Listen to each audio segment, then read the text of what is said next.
जय हिंद। मैं हूं प्रशांत त्रिपाठी। आज हम बात करेंगे कांग्रेस के उस फैसले की जिसमें यह कहा गया है कि प्रियंका गांधी वायनाड से चुनाव लड़ेंगी और रायबरेली में राहुल गांधी बने रहेंगे। इस पर बातचीत करने के लिए हमारे साथ हमारे इनपुट हेड धर्मेंद्र सिंह जी हैं। सर, सबसे पहला सवाल आपसे यही पूछना चाहूंगा और जानना चाहूंगा कि इतना कंफ्यूजन क्यों है, इतना टाइम क्यों लग गया प्रियंका गांधी को मैदान में लाने के लिए? कंफ्यूजन शुरू से ही रहा है। समझ लीजिए कि जैसे चुनाव हुआ था उस समय बहुत ऑप्शन थे, लेकिन प्रियंका गांधी को उतारा नहीं गया। एक तरह से रायबरेली और वायनाड जीतने के बाद मतलब 2 सीटें मिली, तो 1 सीट बोनस में जो मिली है वो प्रियंका को देना चाहते हैं। तो एक तरह से कंफ्यूजन है। और सवाल है कि वायनाड से जो है क्यों प्रियंका, राहुल क्यों जो है या रायबरेली से रिटेन किया है। तो ये महत्वपूर्ण है कि भाई इतना कंफ्यूजन क्यों, यदि लड़ाना था तो पहले क्यों नहीं लड़ाया गया।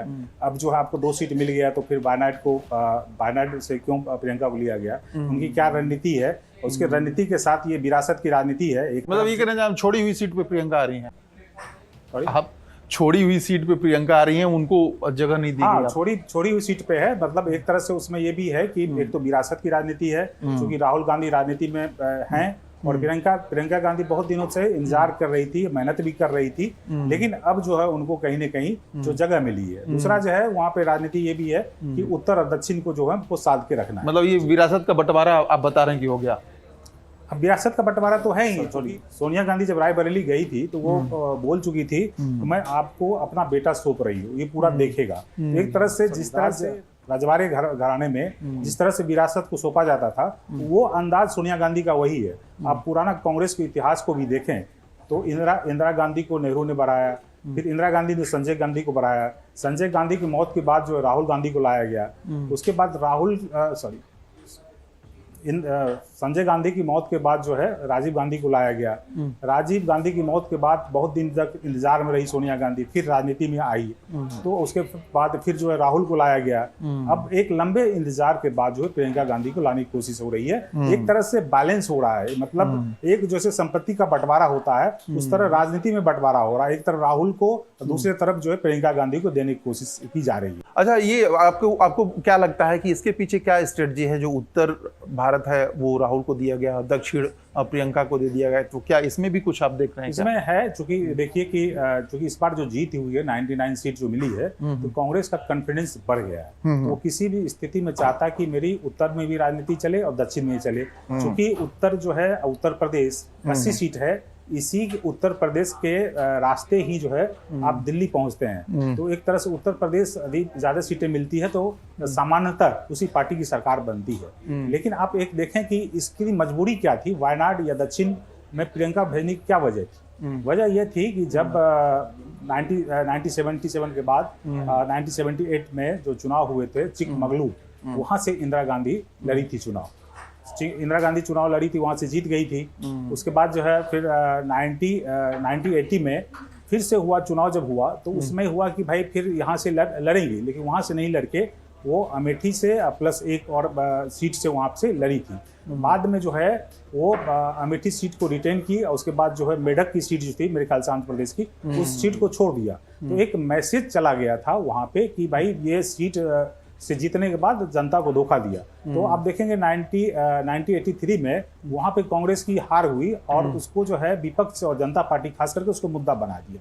तो उससे कहीं ना कहीं सीख मिली है। और उसके बाद भी आप देखिए सोनिया गांधी जब चुनाव लड़ी थी बेल्लारी से, और बेल्लारी से 2 सीटें से चुनाव लड़ी थी।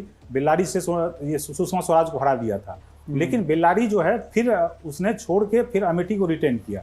तो एक तरह से उसमें संदेश यही गया 2 चुनाव में इंदिरा गांधी से लेके सोनिया गांधी में कि सीट जीत जाने के बाद ये छोड़ देती हैं। तो उसमें आप देखिए कर्नाटक में जो है 2004 से लेके अभी तक जो है लोकसभा में बहुत ज़्यादा जो है सफलता नहीं मिल पाती। अभी भी मोर एंड लेस जो है बीजेपी ही सबसे बड़ी पार्टी होती है। विधानसभा में एक बार बीजेपी एक बार कांग्रेस, इस तरह की प्रक्रिया चल रही है। तो यही लग रहा है चूंकि 2 साल के बाद कर्नाटक में 2 साल के बाद केरल में विधानसभा के चुनाव होने वाले हैं। तो इसको लगता है कि निगेटिव मैसेज नहीं जाए कहीं कि भाई यहाँ से जीत के तो आते हैं, इसके बाद छोड़ के चले जाते हैं। मतलब वोटर का जो है रेस्पेक्ट नहीं करता है। तो उस सेंटीमेंट को बनाने के लिए जो है प्रियंका को उतारा गया। मतलब एक तीर से 2 निशाने, एक विरासत की राजनीति और दूसरा जो है एक दक्षिण में अपने ही परिवार को रखने की जो है राजनीति है, क्योंकि इसमें दोनों काम हो जाए। मतलब प्रियंका के हारने का कोई चांस नहीं है, आप ये कह रहे हैं? क्या बनते हैं, क्या स्थिति बनती है, क्या बिगड़ती है, उस पर डिपेंड करता है। चलिए आखिरी सवाल सर आपसे कि प्रियंका अगर वायनाड से जीतती हैं तो क्या होगा? वायनाड से जीतती हैं तो एक तो पहली बात है कि लोकसभा राज्यसभा में एक गांधी परिवार के 3 लोग होंगे।